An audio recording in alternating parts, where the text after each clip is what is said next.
few extra pounds do not suggest obesity. However, they may indicate a tendency to gain weight easily and a need for changes in diet and/or exercise. According to the AACP, obesity most commonly begins between the ages of 5 and 6 and in adolescence. Basically, obesity occurs when a person eats more calories than the body burns up. If one parent is obese, there's a 50% chance that the child will also become obese. However, when both parents are obese, the children have an 80% chance of being obese. Although certain medical disorders can cause obesity, less than 1% of all obesity is caused by physical problems. The problem of childhood obesity in the United States has grown considerably in recent years. Between 16 and 33% of children and adolescents are obese. Obesity is among the easiest medical conditions to recognize but most difficult to treat.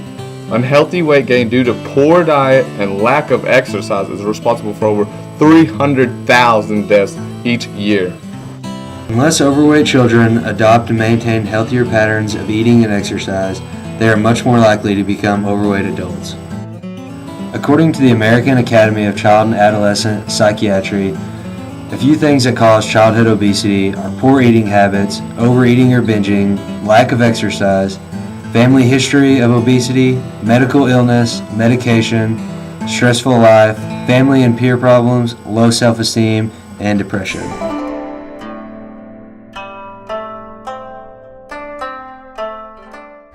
Yes, I think that childhood obesity is a problem because they're developing more diseases and sicknesses from being obese, and it's causing health problems later, and it's taking money to diagnose these health problems and to treat them, and it's just causing them to get sick and some people dying at a younger age.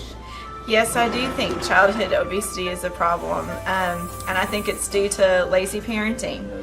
I think it's easier to put them in front of a video game or the TV than actually interact with them and maybe play with them, teach them how to play. And it's also easier to run through the drive-thru than it is to fix them a nice, nutritious meal.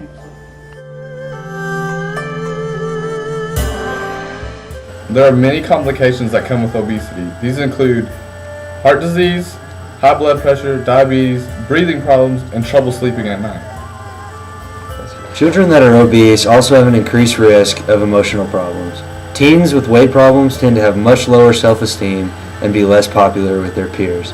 Depression, anxiety, and obsessive-compulsive disorder can also occur.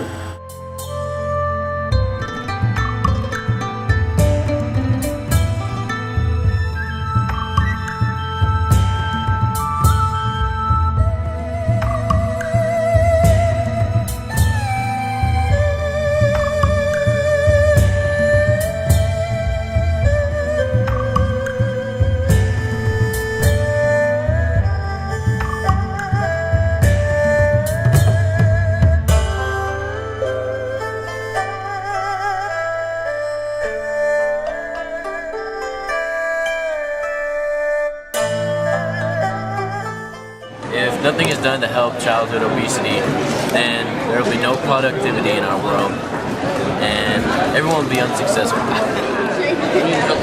I think school lunches contribute to obesity because sometimes schools don't feed kids the right foods. So now schools are starting to offer more variety, like salad, for instance, and that just generates good health. By eating good food at school, they can go home and eat good food. If nothing's done, I just see future generations becoming more and more lazy, more and more obese, and more less interactive with the people around them. Obesity frequently becomes a lifelong issue. The reason most obese adolescents gain back their lost pounds is that after they reach their goal, they go back to their old habits of eating and exercising. An obese adolescent must therefore learn to eat and enjoy healthy foods in moderate amounts and exercise regularly to maintain desired weight. Parents of an obese child can improve their child's self-esteem by emphasizing the child's strength and positive qualities rather than just focusing on their weight. This is according to the AACP.